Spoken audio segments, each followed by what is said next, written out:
નમસ્કાર મિત્રો, વાસ્તુ સભા પરિવારમાં આપ સૌનું હાર્દિક સ્વાગત છે.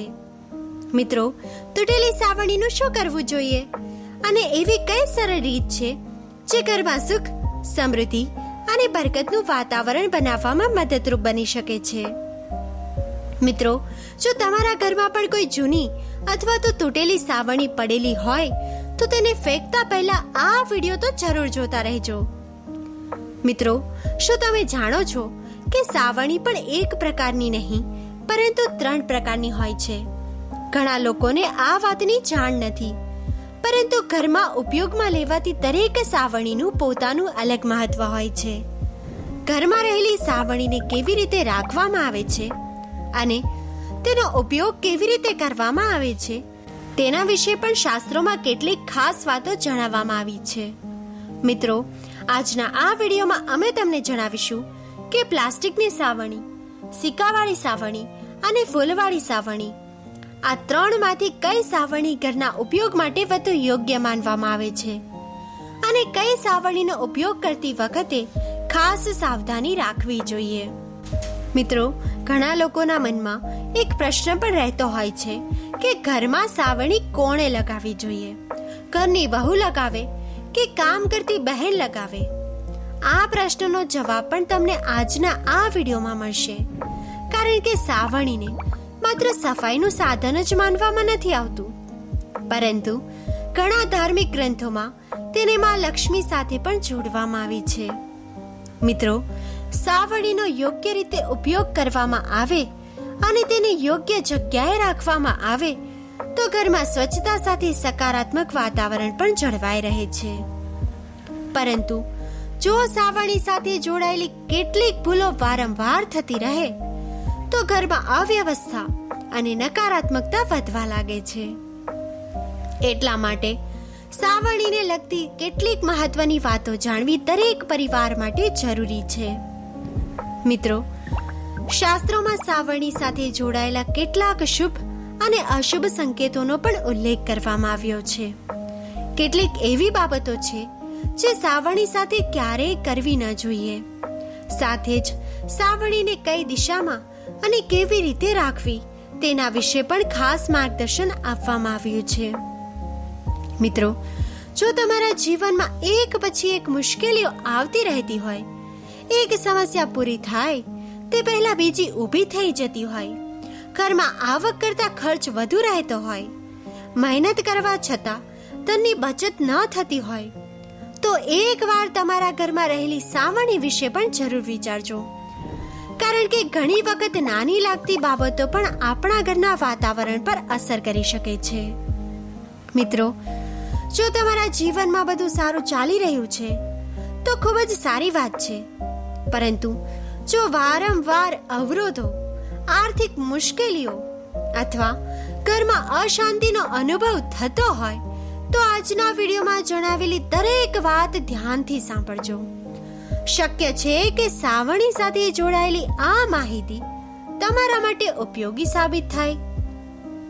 તો ચાલો મિત્રો, હવે જાણીએ કે સાવરણીનો યોગ્ય ઉપયોગ કેવી રીતે કરવો, તેને ક્યાં રાખવી જોઈએ અને તૂટેલી સાવરણીનું શું કરવું જોઈએ અને કઈ નાની નાની બાબતોનું ધ્યાન રાખવાથી ઘરમાં સુખ, શાંતિ અને સમૃદ્ધિનું વાતાવરણ જાળવી શકાય છે. તો મિત્રો, ઘણી વખત આપણે અજાણતા જ પોતાના ઘરમાં નકારાત્મક વાતાવરણ વધે એવી નાની નાની ભૂલો કરતા હોઈએ છીએ અને આપણને તેનો અહેસાસ પણ થતો નથી. આવી જ એક મહત્વની વસ્તુ છે સાવરણી. દેખાવમાં ભલે તે સામાન્ય લાગે, પરંતુ વાસ્તુશાસ્ત્રમાં સાવરણીનું વિશેષ મહત્વ જણાવવામાં આવ્યું છે. ઘરની સ્વચ્છતા જાળવવાની સાથે સાથે તે ઘરના વાતાવરણ પણ અસર કરે છે. એવું માનવામાં આવે છે કે જો સાવરણીનો યોગ્ય સમયે અને યોગ્ય રીતે ઉપયોગ કરવામાં આવે તો ઘરમાં સ્વચ્છતા સાથે સકારાત્મકતા પણ જળવાઈ રહે. પરંતુ જો તેની અવગણના કરવામાં આવે અથવા તો કેટલીક ભૂલો કરવામાં આવે તો ઘરમાં અવ્યવસ્થા અને નકારાત્મકતા પણ વધવા લાગે છે. મિત્રો, આજના સમયમાં મોટા ભાગના લોકો ખૂબ વ્યસ્ત જીવન જીવે છે નોકરી, વ્યવસાય અને દૈનિક દોડાધામ વચ્ચે ઘણી વખત ઘરની નાની નાની બાબતો પર ધ્યાન આપી શકાતું નથી. પરંતુ એક વાત ચોક્કસ છે કે દુનિયામાં કદાચ એવું કોઈ ઘર નહીં હોય જ્યાં ક્યારેય સાવણીનો ઉપયોગ ન થતો હોય. ફરક માત્ર એટલો જ છે કે કેટલાક લોકો તેને યોગ્ય રીતે ઉપયોગ કરે છે અને કેટલાક લોકો અજાણતા એવી ભૂલો કરી બેસે છે જેનાથી ઘરના વાતાવરણ પર અસર પડી શકે. મિત્રો, ઘણા લોકો સાવણીનો ઉપયોગ કર્યા પછી તેને ગમે ત્યાં ટેકવી દે છે અથવા ગમે ત્યાં મૂકી દે છે. કેટલાક લોકો સમયનું ધ્યાન રાખ્યા વગર જ્યારે મન થાય ત્યારે સાવણી લગાવી દે છે. વાસ્તુશાસ્ત્રમાં જણાવવામાં આવ્યું છે કે ઘરની નિયમિત સ્વચ્છતા ખૂબ જ જરૂરી છે. મિત્રો, જો સવારે ઝાડુ લગાવવાનું શક્ય ન હોય તો દિવસ દરમિયાન અનુકૂળ સમયે ઘરની સફાઈ જરૂર કરવી જોઈએ. સાથે જ ઘરમાં કચરો લાંબા સમય સુધી એકઠો ન થવા દેવો જોઈએ. સ્વચ્છ અને વ્યવસ્થિત ઘર હંમેશા સારા વાતાવરણ માટે અનુકૂળ છે. મિત્રો, હવે વાત કરીએ નવી સાવણી ખરીદવાની. મિત્રો, ઘણી વખત લોકો કોઈ પણ દિવસે સાવણી ખરીદી લેતા હોય છે, પરંતુ વાસ્તુશાસ્ત્રમાં તેના માટે પણ કેટલીક ખાસ વાતો જણાવવામાં આવી છે. દરેક દિવસ સાવણી ખરીદવા માટે સમાન માનવામાં નથી આવતો. જો યોગ્ય દિવસનું ધ્યાન રાખવામાં આવે તો તે ઘરમાં શુભતા અને બરકત માટે સારું છે. મિત્રો, નવી સાવણીનો પ્રથમ ઉપયોગ કરવા માટે શનિવારનો દિવસ શુભ માનવામાં આવે છે. તમે સાવણી ગમે ત્યારે ખરીદી શકો છો, પરંતુ જો શક્ય હોય તો તેનો પ્રથમ ઉપયોગ શનિવારે કરવો વધારે અનુકૂળ છે. મિત્રો, સૌથી પહેલા એક વાત હંમેશા યાદ રાખજો કે ઘરના ઈશાન ખૂણામાં એટલે કે ઉત્તર પૂર્વ દિશામાં જ્યાં આપણે પૂજાઘર બનાવીએ છીએ ત્યાં ભૂલથી પણ સાવણી ન રાખવી જોઈએ. આ દિશા ભગવાનના સ્થાન તરીકે માનવામાં આવે છે. જો આ જગ્યાએ સાવણી રાખવામાં આવે તો પૂજાના સ્થળની પવિત્રતા પર અસર પડી શકે છે અને ઘરમાં નકારાત્મકતાનું વાતાવરણ વધે છે એવું વાસ્તુશાસ્ત્રમાં પણ જણાવવામાં આવ્યું છે. એટલા માટે જ મિત્રો, આ વાત હંમેશા યાદ રાખજો કે પૂજા ઘર કે ઈશાન ખૂણામાં સાવણી રાખવાની ભૂલ તો ક્યારેય ન કરવી. હવે ઘણા લોકોના મનમાં પ્રશ્ન થતો હશે કે જો ઈશાન ખૂણામાં સાવણી ન રાખવાની તો કઈ જગ્યાએ રાખવી જોઈએ? તો મિત્રો, વાસ્તુશાસ્ત્ર અનુસાર ઘરના દક્ષિણ પશ્ચિમ ખૂણાને એટલે કે નેતૃત્વ ખૂણાને સાવણી રાખવા માટે યોગ્ય સ્થાન માનવામાં આવે છે. એવું માનવામાં આવે છે કે આ દિશા ઘરના મુખ્ય વ્યક્તિ સાથે સંબંધિત હોય છે. તેથી આ જગ્યાએ સાવણી યોગ્ય રીતે રાખવાથી ઘરમાં વ્યવસ્થા જળવાઈ રહે છે અને સકારાત્મક વાતાવરણ પણ વધે છે. મિત્રો, હવે વાત કરીએ કે ઘરમાં સાવણી કયા સમયે લગાવવી જોઈએ. તો મિત્રો, આપણા વેદો અને ધાર્મિક ગ્રંથોમાં ઘરની સ્વચ્છતા પર વિશેષ ભાર મૂકવામાં આવ્યો છે. સામાન્ય રીતે દિવસ દરમિયાન ઘરની સફાઈ કરવી વધુ યોગ્ય માનવામાં આવે છે, કારણ કે સ્વચ્છ ઘર હંમેશા સુખદ અને શાંતિપૂર્ણ વાતાવરણ બનાવવામાં મદદ કરે છે. પરંતુ મિત્રો, આજકાલના સમયમાં ઘણા લોકો નોકરી, વ્યવસાય અથવા તો અન્ય કારણોસર દિવસ દરમિયાન સમય કાઢી શકતા નથી. મિત્રો, જો તમારી કોઈ ખાસ મજબૂરી હોય અને તમને રાત્રે જ સાવણી લગાવવી પડે એટલે કે ઘર સાફ કરવું પડે તો એક વાતનું ખાસ ધ્યાન રાખજો. રાત્રે સફાઈ કર્યા પછી ઘરમાંથી કચરો બહાર ન ફેંકવો. શક્ય હોય તો કચરો ઘરમાં જ એક જગ્યાએ રાખીને બીજા દિવસે સવારે બહાર કાઢવો. મિત્રો, સાવણી લગાવતી વખતે બીજી એક નાની પરંતુ મહત્વની વાતનું પણ ખાસ ધ્યાન રાખવું જોઈએ. ભૂલથી પણ સાવણીને પગ ન લગાડવો. જો અજાણતા પગ લાગી જાય તો તરત જ તેને હાથથી સ્પર્શ કરીને મનમાં ક્ષમા માંગી લેવી. કારણ કે મિત્રો, આપણા વડીલો પણ બાળપણથી જ આ વાત શીખવતા આવ્યા છે. એનું એક કારણ ધાર્મિક છે, જ્યારે બીજું કારણ વ્યવહારિક પણ છે. કારણ કે મિત્રો, સાવરણીથી ઘરની ધૂળ અને ગંદકી સાફ કરવામાં આવે છે. તેથી તેને પગથી અડવાથી સ્વચ્છતાના દ્રષ્ટિકોણથી પણ તે યોગ્ય માનવામાં આવતું નથી. ઘણા લોકો પૂછે છે કે સાંજે સાવરણી લગાવ્યા પછી નીચે પડેલા કચરાનું શું કરવું જોઈએ? તો મિત્રો, વાસ્તુશાસ્ત્રમાં એવી સલાહ આપવામાં આવે છે કે સૂર્યાસ્ત પછી શક્ય હોય ત્યાં સુધી ઘરમાંથી કચરો બહાર ન કાઢવો. તેથી જો ખાસ જરૂર ન હોય તો બીજા દિવસે સવારે કચરો બહાર કાઢવો વધુ યોગ્ય છે. મિત્રો, એક બીજી મહત્વની વાત એ પણ છે કે સાવરણીને હંમેશા એવી જગ્યાએ રાખવી જોઈએ જ્યાં બહારથી આવનાર વ્યક્તિની સીધી નજર તેના પર ક્યારેય ન પડી શકે. ખુલ્લી જગ્યાએ સાવરણી મૂકી રાખવી યોગ્ય માનવામાં આવતું નથી. એટલા માટે તેને હંમેશા કોઈ ખૂણામાં અથવા તો નજરથી દૂર વ્યવસ્થિત રીતે રાખવી જોઈએ. મિત્રો, હવે એક એવી ભૂલ વિશે વાત કરીએ જે ઘણા લોકો અજાણતા કરતા હોય છે. ઘણા લોકો જગ્યા બચાવવા માટે પલંગની નીચે સાવરણી મૂકી દેતા હોય છે, પરંતુ વાસ્તુશાસ્ત્રમાં આવું કરવાનું યોગ્ય માનવામાં આવતું નથી. તેથી શક્ય હોય ત્યાં સુધી સાવરણીને પલંગની નીચે રાખવાના બદલે દક્ષિણ પશ્ચિમ દિશામાં અથવા કોઈ યોગ્ય અને નજરથી દૂર જગ્યાએ જ રાખવી જોઈએ. આ નાની નાની બાબતોનું ધ્યાન રાખવાથી ઘરમાં સ્વચ્છતા સાથે સાથે સકારાત્મક વાતાવરણ પણ જળવાઈ રહે છે. મિત્રો, હવે પ્રશ્ન એ થાય કે સાવરણી કયા દિવસે ખરીદવી જોઈએ? તો મિત્રો, વાસ્તુશાસ્ત્ર અનુસાર રવિવાર, મંગળવાર અને શનિવાર એ સાવરણી ખરીદવા માટે અનુકૂળ દિવસો છે. જ્યારે સોમવાર, બુધવાર, ગુરુવાર અને શુક્રવારના દિવસે નવી સાવરણી ખરીદવાનું ટાળવાની સલાહ આપવામાં આવે છે.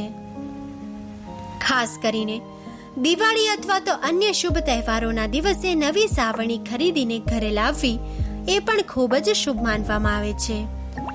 ઘણા લોકોનું માનવું છે કે આવા શુભ દિવસે નવી સાવરણી લગાવવાથી અથવા તો નવી સાવરણી લાવવાથી ઘરમાં સુખ, સમૃદ્ધિ અને બરકતનું આગમન થાય છે.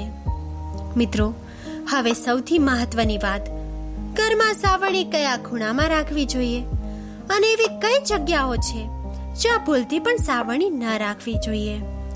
કારણ કે આ નાની લાગતી ભૂલ પણ વાસ્તુશાસ્ત્ર અનુસાર યોગ્ય માનવામાં આવતી નથી. હવે આગળ આપણે આ વિષયને વિગતવાર સમજવાના છીએ. મિત્રો, સાથે સાથે સ્વાસ્થ્ય સંબંધિત પરેશાનીઓ પણ ઘરમાં આવવા લાગે છે.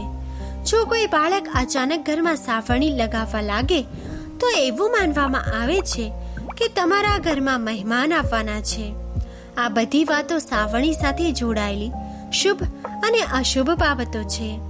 મિત્રો, સૂર્યોદય પહેલા નિયમિત રીતે ઘરમાં પોતા લગાવવાથી ઘરમાં માતા લક્ષ્મીનો વાસ રહે છે એવું જણાવવામાં આવ્યું છે. પરંતુ જૂના સમયથી એક વાત પણ કહેવામાં આવે છે કે ગુરુવારના દિવસે ઘરમાં પોતા ન લગાવવા જોઈએ.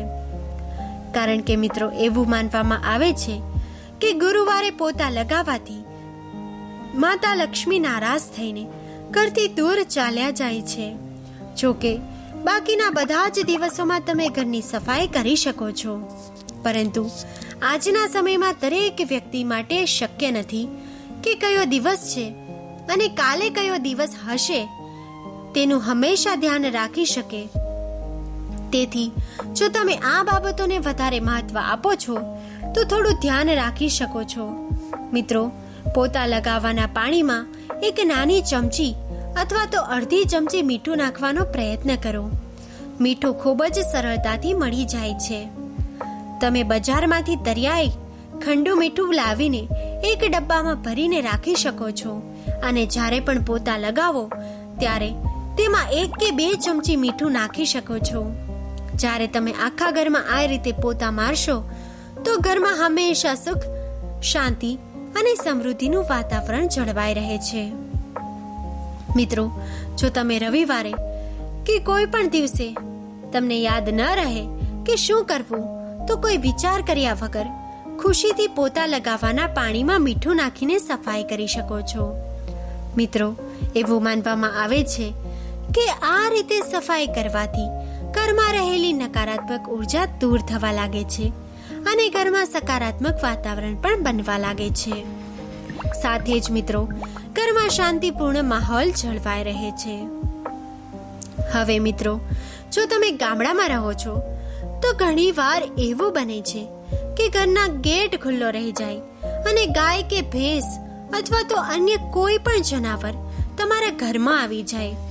આવી સ્થિતિમાં ક્યારેય પણ ગાય કે કોઈ પણ જાનવરને સાવરણીથી ભૂલથી પણ મારવું નહીં. મિત્રો, જો તમારા ઘરમાંથી કોઈ વ્યક્તિ કોઈ શુભ કાર્ય માટે બહાર જઈ રહ્યું હોય તો તેના ગયા પછી જ તરત જ ઘરમાં સાવરણી ન લગાવવી જોઈએ. ઓછામાં ઓછા તે વ્યક્તિના ગયા પછી થોડો સમય રાહ જોવી જોઈએ. શાસ્ત્રોમાં પણ વ્યક્તિના ઘરની બહાર નીકળ્યા પછી તરત જ સાવરણી લગાવવાનું યોગ્ય માનવામાં આવતું નથી. એવું કહેવામાં આવે છે કે આવું કરવાથી ઘરની શુભતા પર અસર પડે છે. તેથી આ બાબતથી બચવું જોઈએ. મિત્રો, સાવરણીને ક્યારેય પણ ઊભી રાખીને ન મૂકવી જોઈએ. ઘણા લોકો આદતના કારણે સાવરણીને દિવાલના સહારે ઊભી રાખી દે છે, પરંતુ મિત્રો, વાસ્તુશાસ્ત્રમાં તેને યોગ્ય માનવામાં આવતું નથી. એવું કહેવામાં આવે છે કે આ રીતે સાવરણી રાખવાથી ઘરમાં નકારાત્મકતા વધી શકે છે. મિત્રો, જો તમે નવા ઘરમાં પ્રવેશ કરવા જઈ રહ્યા છો અને ઈચ્છો છો કે તે ઘર તમારા માટે શુભ સાબિત થાય, તો જ્યારે પણ ગ્રહ પ્રવેશ કરો ત્યારે પોતાની સાથે એક નવી સાવરણી જરૂર લઈને જજો. કારણ કે મિત્રો, શાસ્ત્રો અનુસાર સાવરણીમાં માં માતા લક્ષ્મીનું સ્થાન માનવામાં આવે છે. જ્યારે તમે નવી સાવરણીને ઘરની અંદર લઈ જાઓ છો તો તેનો અર્થ એ થાય છે કે માતા લક્ષ્મી પણ તમારા નવા ઘરમાં પ્રવેશ કરી રહ્યા છે. તેનાથી ઘરમાં સુખ, સમૃદ્ધિ અને બરકત જળવાઈ રહે છે. મિત્રો, સાવરણી લગાવવાનો સમય એ પણ ખૂબ મહત્વનો હોય છે. ખાસ કરીને સૂર્યાસ્તના સમયે અથવા તો સૂર્યાસ્ત પછી તરત જ ઘરમાં ઝાડુ ન લગાવવું જોઈએ. તે સમયે ઘરની શુભતા જાળવવા માટે સફાઈની બાબતમાં ખાસ ધ્યાન રાખવામાં આવે છે. મિત્રો, જો તમે ઈચ્છો છો કે તમારા ઘરમાં ખરાબ નજર ન લાગે અને નકારાત્મક શક્તિનો પ્રવેશ ન થાય, તો એક નાનો ઉપાય પણ કરી શકો છો. રાત્રે જ્યારે તમારા ઘરના બધા જ સભ્યો સૂવાની તૈયારી કરતા હોય ત્યારે ઘરના મુખ્ય દરવાજાની સામે એક સાવરણી રાખી દો. મિત્રો, એવું માનવામાં આવે છે કે ઘરની આસપાસ રહેલી નકારાત્મક ઉર્જા આ જ સાવરણીમાં સમાઈ જાય છે અને ઘરથી દૂર જાય છે. પરંતુ મિત્રો, ધ્યાન રાખવું કે સવારે જતાં જ તે સાવરણીને ત્યાંથી હટાવી દેવી અને તેને એવી જગ્યાએ રાખવી જ્યાં કોઈની સીધી નજર ન પડે. મિત્રો, જો તમે માતા લક્ષ્મીની કૃપા મેળવવા ઈચ્છો છો તો એક બીજો અને એક વિશેષ ઉપાય પણ કરી શકો છો. કોઈ મોટો તહેવારના દિવસે અથવા તો જ્યારે કોઈ વિશેષ જ્યોતિષીય સમય હોય, જેમ કે ગ્રહણ, પૂર્ણિમા, અમાસ અથવા તો કોઈ પણ શુભ યોગ હોય, ત્યારે આ ઉપાય કરી શકાય છે.